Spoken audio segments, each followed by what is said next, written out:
Okay. All right. Hi. This is exciting. I know. Look at us. Look at us. Playing. 2 days in Croatia playing. Yeah. So, I'm Crystalline, I'm Sonia. and we are 2 nomads. Of sorts. Digital nomads of sorts. Okay. And our paths crossed here in Zagreb. This is where we are, in my living room in Zagreb, Yeah. which is in fact where we met. Yes. In your living about room. a month ago. No, has it only been a month? I know, it feels like a lifetime. Come on. I don't really know what my life in Croatia was like before we met. I don't either. Yeah, and so I think that we should share this, that when we met, we both had that feeling that we were craving in our nomadic life, a friend like we have found. Yeah, it was essential. She is an answer to my prayers. Likewise, Yeah. likewise. And when I shared that encounter with other soulmate that I have here, my cousin, she totally understood what I meant. Yeah. Yeah. And I haven't really talked to anybody about it, and I don't think that anybody would understand what I'm talking about. But tell me, okay, so go into detail. Yeah. Why were you looking for a soulmate? Why were you looking for me? I think I have felt as a woman, entrepreneur, digital nomad, half local but definitely foreigner in Croatia, that I was lacking someone who could share totally in that experience. Yes. And it is not only a matter of situation, like you're in Croatia and you're a foreigner and such, but it is also that I feel there is no gap between what I want to say and what you understand when we're talking. And I think that that's a quality, it's so rare, babe. I feel totally blessed. Yeah. It's a good thing to find. Yeah. And that's how we'll be lifelong friends. Yes. I'm happy that we're geographically in the same place, but I don't dread that moment when we won't be. Yes. I think the quality of the relationship lies in that very short distance. Yes. In our communication. It's actually partially because of you that I wanted to extend my stay here in Zagreb. So when I first came to Zagreb, I was looking for an opportunity to really connect with someone on an intimate level and to connect deeply. I wanted a real friend. I have 2 very good friends back home, but that's my friendship cluster. And because I've been traveling for the last 2 years, I miss having the intimacy of a really connected friendship. And so I've been praying for a playmate and a soulmate, someone who was not going to be a transient friend, someone that I could look up to, someone who would inspire me, someone who was also, though, not married with children, you see, not owning their own home, someone who's nomadic, who understands what it's like to be nomadic, and who also has time for me. I needed someone who has time for me. Yeah. And you have time for me. And you make time for me. It's not only the time, but we are both type of people. When we are together, we are fucking together. Yeah. We're not fucking together. No, not that. Not that type of a friend crush, really. But you're not on your phone. You're not thinking of whether you're looking pretty or not. But generally, she does. And I don't know that it's present. We don't have an agenda where we're meeting. We don't know what we will be talking about generally. Yeah. However, I think that we can both be very genuine in this friendship, and it's great. Yeah. You can totally assume from the very beginning that someone has your back or is really listening to you in good faith. Yes. That we're not competing, which is something that can happen among women. And especially among me, I'm super competitive. But she would probably kick my ass anyway. I think I could probably beat you in an uphill run, but I don't know. You probably can No, kick you my ass know on what? the dance Because floor. I don't care about winning enough. This is horrible. But I used to be competitive as a child, I would say. But there's a very sad trait of my character that I have been working on. That's I don't compete when I know I cannot win, and I don't care enough about winning. Mm-hmm. So in a way, I like to think that I am a worthy rival in the sense that you will get your buzz of competing, and you know that I'm not letting you win or anything. I'm happy if I win, but I really don't give a fuck when I lose. Yeah, you know what? Okay, so we went to a bar the other day.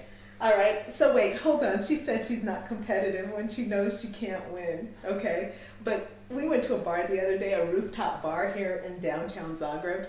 We were watching the sunset, and while we were waiting for the sun to get down lower, we decided to play a game called Ludo.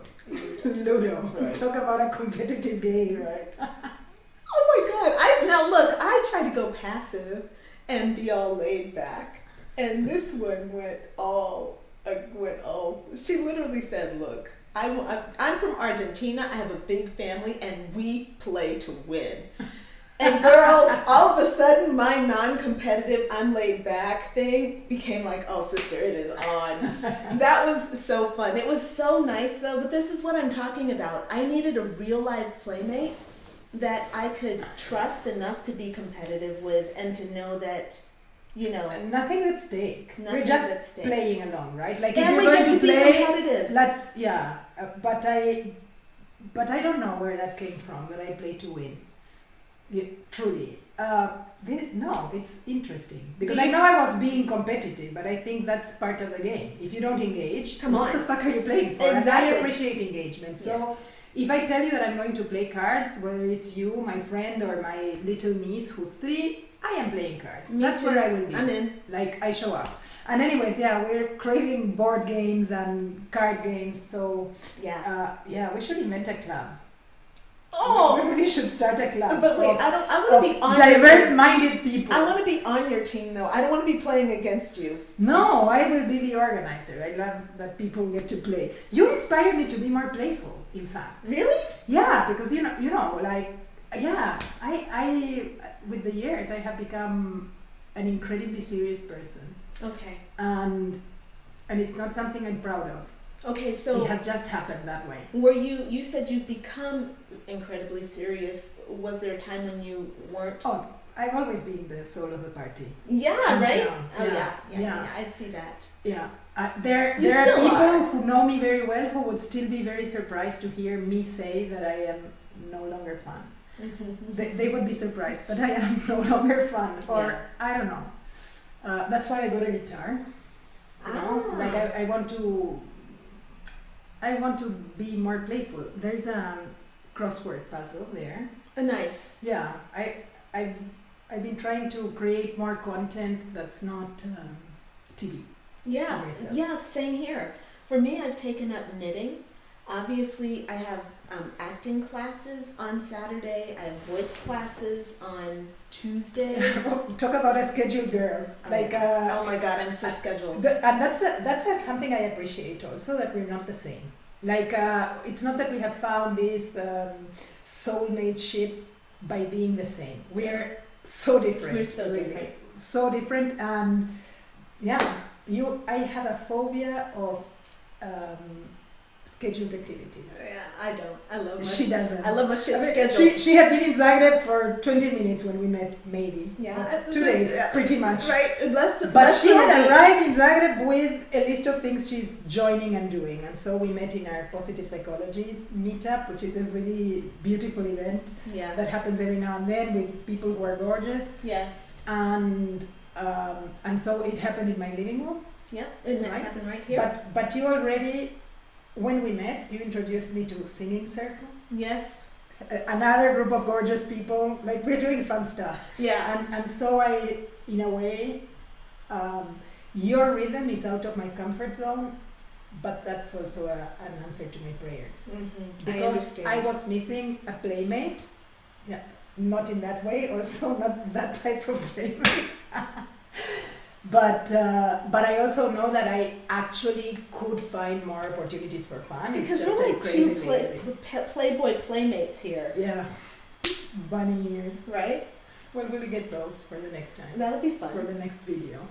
But the thing that I want to say is that okay. So look, I'm turning this into a dialogue about manifestation.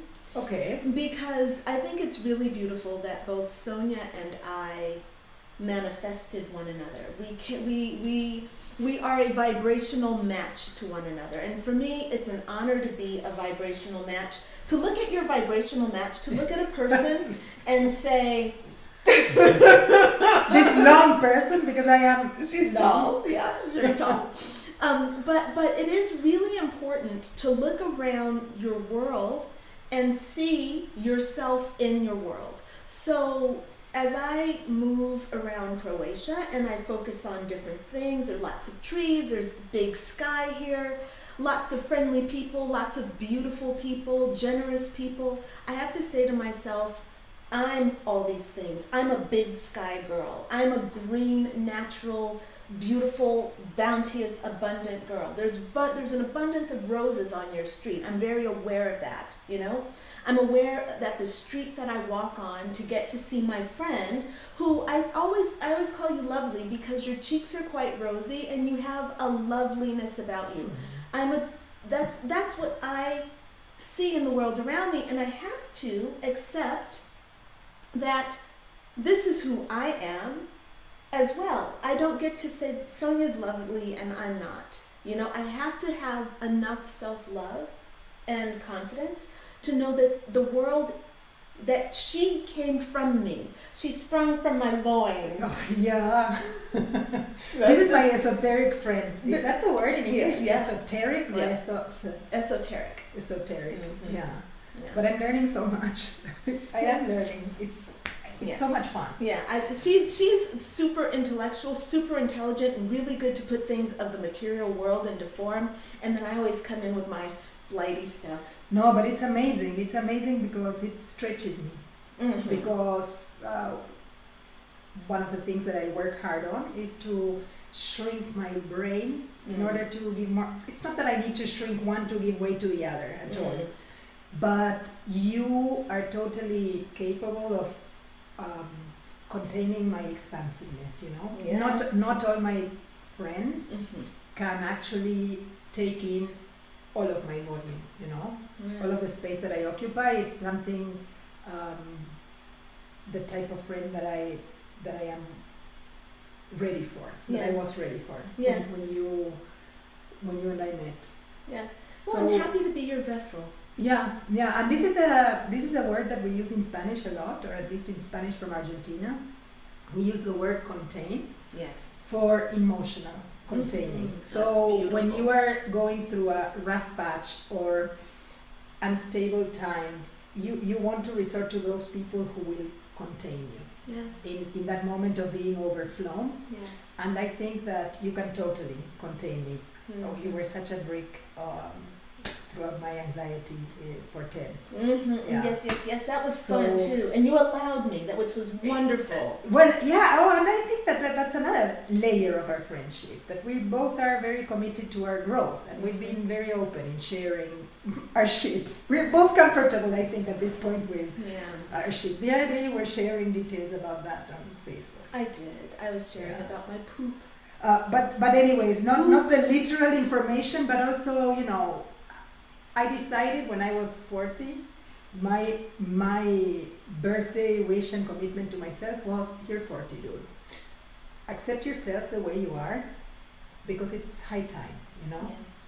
And that doesn't mean that the growth stops. In fact, I actually think it accelerated it. Like saying, okay, all of this crap is part of me. I will never be totally happy with, you know, how good I am, or I struggle with that, with being enough, and now I dare say, yeah, fuck it, I'm working on it, and I am enough. Mm-hmm. I don't know, but you can understand all of those subtle processes. Yes, without any doubt. I mean, this idea of moving into your 40s is really important. You use the word acceleration. I think that's really important because I do think that there's an acceleration. I felt acceleration when I was 10 years old. I remember being a kid and kind of waking up at age 10 and saying, oh, something has changed. Interesting, right? Because every year, every decade, I could wake up and feel that acceleration. And you're talking about moving into your 40s, you're in that acceleration, right? And I'm at 47 right now, so there was an acceleration in my 40s, now it's an expansion. And it's kind of a feeling and a getting grounded into myself at this age of 47. And I know that when I hit 50, and I know a lot of women say when I turned 50, things got easier, or things got better, or I became more powerful at the age of 50. And I think that's another type of acceleration where you come into yourself, but it's also this kind of rising of the phoenix. It's like you're ready for the next. You've just gone through your 40s. You've just ended that milestone. Yeah, I think that it was. I have loved the passing of age. I'm not the type of woman who will lie about age, or I feel very comfortable. I feel my life has gotten progressively better. But Yes. but life has gotten better. In the same measure, I have become better to myself. Absolutely. It's not life that magically got better. Absolutely. It's I learned how to feel more comfortable in my skin, in my body, in my ideas, in committing to my ideas. Yes, I have beliefs, and I don't apologize for them. Yeah. I am open to everybody's opinion. I don't feel threatened by their diversity. So coming into those gifts is incredible. It's Yes. very empowering. So life has gotten better. And when I have friends all ages. I have 30-year-old friends who say, there's no age difference. And I'm like, I understand what you mean, but there is. Because you cannot deny me the growth that has happened in these 10 years. Right. That I have lived longer than you. Yeah, And I don't want to right. deny you the possibility of everything that will happen to you in this decade. Please, yes. So yes, age doesn't matter in the sense that we don't give a fuck about it, but come on, experience and life experience and living deliberately, like I like to think that in the past, that I have learned to do more and more. Yes. That's important. And Yes. that accounts and amounts to a lot, Yeah. I think. Yeah, I agree with you 100%. I had a friend when I was in my 30s. I think I was maybe 30 and she was, no, we were in I was in my 20s and she was like 32. And it was really important for her that I always remember that she was in her 30s and I was in my 20s still. Because she felt so strongly the shift from being in her 20s to being in her 30s. Oh yeah. Yeah, I it would was agree. huge. And I would feel the weight, in my 27-year-old self, I would feel the weight of my 27-year-old burden. And we would talk about it, and she would say something from her 32-year-old perspective, and it would be very much like, it would be her perspective. And I would say something like, oh, I can relate to that. And she'd be like, yeah, but it's different when you're in your 30s. And it wasn't meant to be condescending, or though she might have meant it to be condescending. But it wasn't, but I still, though, I respect it, having walked it. There's something about 5 years, 2 years, or that crossing point into the next decade of your life, this milestone again. I think that energetically the universe is probably singing, saying, hey, you made it.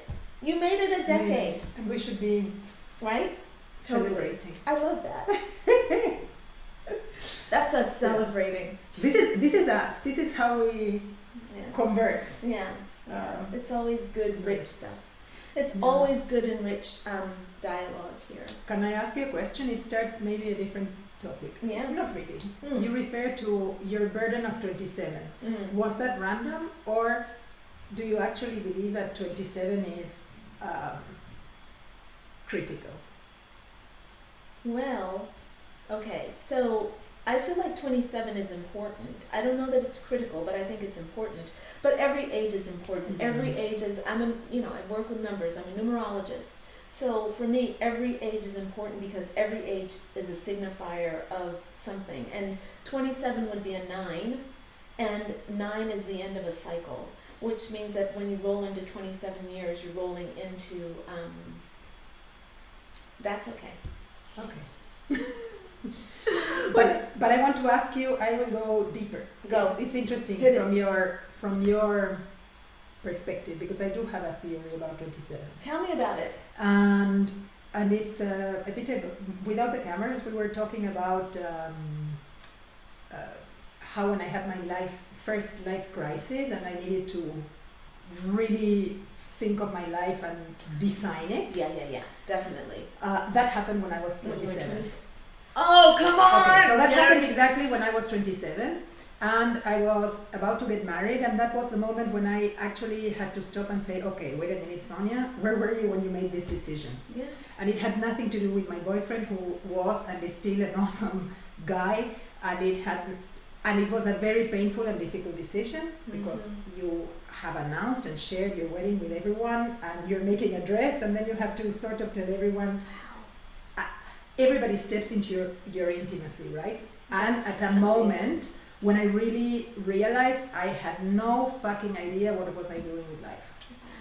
And as I was telling you before, by all measures, I was doing well. I was in the job I wanted to be. I had finished my university. I was with a guy who was awesome. My friends are awesome. They are all still my friends. So I had it all, right? Like, I had achieved everything I had been working on since I was probably 17, right, when I finished school. Yeah. And because I come from a cushioned background of people who have gone to university and have had everything facilitated so that they can accomplish those goals that are perceived as, well, they are actually not perceived, they are big. Your college, education, university, your career, moving out of your parents and this type of thing. All of that was in order, and so it hit me very hard, but I have found that other people have had the same type of crisis at the exact same age. And by 27 I mean, all right, you have finished school, you did your university, even if you changed careers, you're already done, and you're possibly already at the job that you set off to get, you know? And then you realize, is this it? Yeah. Like, is this it? Yeah, I got divorced when I was 27. Yeah. Yeah. So that's my, I mean, that was a very long-winded way of asking you if maybe in your experience and sharing other people's experience, you find that there is a pattern. Yeah, well, I feel like energetically there needs to be there is a pattern. I think that there's no joke with numerology. I think it's a way of describing us. So yes, that 27 year I think is really important. And exactly what you described, where it was, you're moving forward and you think that you know what you are, who you are. That's the key though. Yeah. It's that you think you know who you are. And there is a lot at stake. You're ready for this thing that you think that you're ready for. And when you get to that point, there's something else that wants to come through. The truth wants to come out. The truth must come out in a 9 year. That's my belief, right? So this number 9 at 27, I feel like that is really appropriate. You know, the truth must come out. All the old structures have to be broken. And for some people it can be traumatizing because it's a breakdown in the old structures, but it's an opportunity to rise up. To me, each of these crises has been a rebirth, and each time I've had it, I can identify the macro lesson or the macro gain I got from that specific crisis. And in the case of 27, what appeared was my voice. At least my voice asking, hey dude, who are you? You got your voice at 27? I swear. Oh wow. And I have been a rebellious enough, I mean, I don't know if you mean it because it's too late or too early, but I swear it was the beginning of getting acquainted with myself. I think that's amazing. I'm a late bloomer. I've always considered myself to be a late bloomer. And I'm only finding my voice now. I'm 47 and I'm only just now finding my voice. Yeah, so for me That's the process, mind you. Yeah, right? and So of I course, say they're it still started at evolving. that time. They're still evolving, of course. It Of started course. at that time, but to me it hit me. But even when I was 36, I remember when I left China, 36? another major area. No, I had 9. already left China, but 36 was a Mm. big sabbatical for me. And it Okay. was again, Sonia, you cannot be 36 and not know what you want. Yeah. And it was really a demand I made to myself, like, okay, what do you really want in Mhm. terms of everything? So it started when I left China. It manifested as an enormous crisis. Then there was an opportunity, of course, professional, that sort of calmed that down. But when that professional opportunity fell a year and a half later, I felt, okay, the whole life has collapsed. Yes. So that was 36, I believe. Yes. Interesting. But so it's been a very long process of getting acquainted with my voice, respecting it, being like, I'm a cool person. Like, the excitement of getting to know someone. Yes. Um, Getting to know yourself. Yeah. And taking how many years is that? Is that 9 years? 9 years, right? To get from Between- 27 and 36? Yeah, that's 9 years. In my case, lifetimes, right? You think of what you packed in 9 years. Yeah, definitely. I believe I took 3 sabbatical semesters in that space of time. My sabbaticals have been the best trips ever. Fantastic. I love that you would do that for yourself. Yeah. Well, I had to. I Yeah. mean, no. I could have carried on, but I had the right type of help at the moment to tell me, dude, just stop. You can. What do you have the money for, or what do you have the cushion of your family? When your affection contains you. Yes. Like, Right. I think, okay, if I have all these blessings, I am obliged to Yes. stop and think and take this as really something I need to connect with and resolve. Especially growth in that case is very painful. So being able to say, okay, I feel very raw, I don't have anything figured out. Like, I have no idea again what I want, what will I do, or whatever, but I'm okay with that. I think it's, again, you're mentioning this idea of the container, and I feel like for a lot of people, it's that container that is missing. Oh, yeah. That safety net of you called it a container of affection. Yeah. But you said also I provided a container for you, and you said also your family provides a container for you. And I think that the people who might be watching our video, if I were going to maybe suggest an exercise, maybe a journaling exercise or something, it would be to maybe understand this idea of what your container is, to look around you and make a little list, or to do some kind of a journal entry about who your container people are, or how your container comes to you. Some people have faith in God or Goddess. Mm-hmm. And as someone who does not come from a background of emotional stability, I don't have a family history of being really supportive, emotionally supportive people. I don't have that around me, or didn't have that. I have friends who love me very much, and they are my emotional container now. But there was definitely a long period of my life where my container was either God, and when I didn't have that relationship with God because I turned away from God in search of other things, wanting to know more, I was without a container, Mm-hmm. And I think that that's part of my own shadow, is living without a container. I think that also becoming a grown-up, or at least my growth, I associate to becoming my own container also. To learning how to contain myself, not in the sense of restraining myself, but also embracing. Embracing, and as I said, the good, the bad, the high energy, the low moments. I have that fluctuation of energy, and I notice it so fast. It happens just very frequently. And so that staying in touch with how I feel, that I associate to having learned to contain myself. So what I would like for maybe people, if you're watching this video, maybe consider writing out in your journal, making a list of your containers, your emotional containers, your emotional support. And the reason I would ask you to do this would be so that you can start to conceptualize and to understand where your support is. And part of the reason that Sonia and I are making these videos is partially because we're both risk takers in a way, and part of our work is to help other people become risk takers.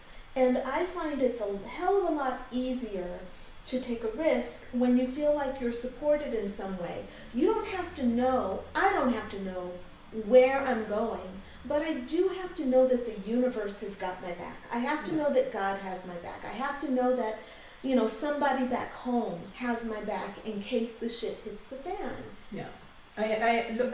That's actually what makes me feel the richest. Yes, because that it's a gratitude container gives you total freedom.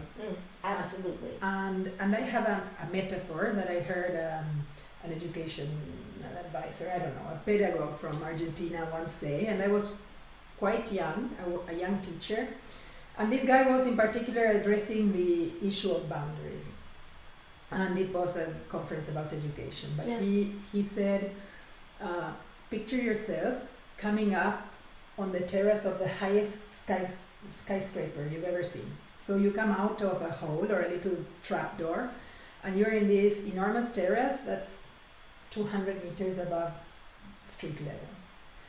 And there are no defenses. There's no railing, no rope. You can just see the edge of the terrace, flat. Yikes! And so he asked us to picture what you would do. And clearly, we all agree we would stay as close to the door as possible. It truly wouldn't move. And he said, okay, imagine that instead of nothing at all, there's one of those plastic tapes that police uses to fence a place or whatever. So it's very feeble, but it marks a limit. And in that case, you will move away from the door, but you'll still not feel totally at ease. Whereas if you came out to that same terrace and you found a very strong fence that goes above your head, your height, and it is strong, you will play football tournament there. Exactly. You will run around, you will bang yourself against that railing. And I feel that boundaries and that container, the love especially, is what gives you that absolute freedom. Yes. Because to take risks. The worst that can happen will never lose you what constitutes the core of your strength. Absolutely. For me, that has been affection, mainly from my family and my friends. Yes. And I feel incredibly rich because I've added to that initial capital. It's an incredible blessing to have those friends and to be able to be that type of friend for my people. And you can feel that, you exude that. Yeah, you exude and I have it everywhere, which is, a topic of the nomadic life that we can address later, the going back and then having too many homes, right? Right. It's not something that we can start it's now, wonderful. but yeah, it is wonderful, but there's never totally coming back. But I do think that this is a big one for some other time. Yes, definitely. We can definitely talk about that. Yeah. Well, that'll be a funny one because I have no desire to go back. Yeah. But that's because I don't have the emotional container. Well, I have 9 nieces and nephews. I will always go back. Yeah, well, my smallest table on earth is my siblings. Yeah. That's I refer to that small table concept a lot. Yeah. You're in my small table, but if I had to reduce it to only 5 other people, that's my siblings. Yeah. I will understand you have a very close relationship. We're with your very people. close in a way that's awesomely cool Mhm. because each of us is very much their own person, Yes. but we got each other's backs. Yes. They're people I admire, I trust. I really would put my hands in fire for any of those Well, people. yeah, of course. You know, it's wonderful to have that kind of a family. So this is another wonderful thing about kind of having this dialogue. It's the contrast between Sonia and myself, you know. I'm American from Los Angeles, and I'm an only child. And she's Argentinian from Buenos Aires, Yeah. and she's got 5 siblings. 5 siblings, yeah. Yeah. Yeah. So So there's it's a huge family. yeah, and yet we're still here, you know, different parts of the world, Yeah. different upbringings, and super family oriented, and I'm super singular, you know, and yet we still come together Yeah. and, you know, create together. Yeah. It's one of my paradoxes, how I can be so family oriented and such a loner. Mhm. I'm both. Yeah. Yeah. Good. But, okay, I think this experiment's going nicely. You can tell all our conversations are like this. They're never ending. We Never ending. only open tabs. Yeah, and the thing is, I get so saturated, I get really full, and Sonia has much more energy than I do, so I get really tired. I'm like, But you're Sonia, ready to wrap I've it already up taken now, it. right? I take it in, yes. I think can we tell can that. We can go ahead and wrap it up. I think it's Yeah, fine. I think Maybe that it's we have good a to wrap it 30 up, but I want to make an invitation because you invited people to journal and do this exercise, and I love that, how you transform everything into an opportunity of learning and of sharing learning and and- growing. Yeah, for sure. but I also think it would be great to share. I love to think of anything that I put out as the beginning of a conversation. So if there's anything here that has resonated with anyone, just reach out, right? Yeah, Like and- this could become a community, it would be pretty awesome. I would love that. And that's what we're looking for. And actually, especially as nomads, we need that container.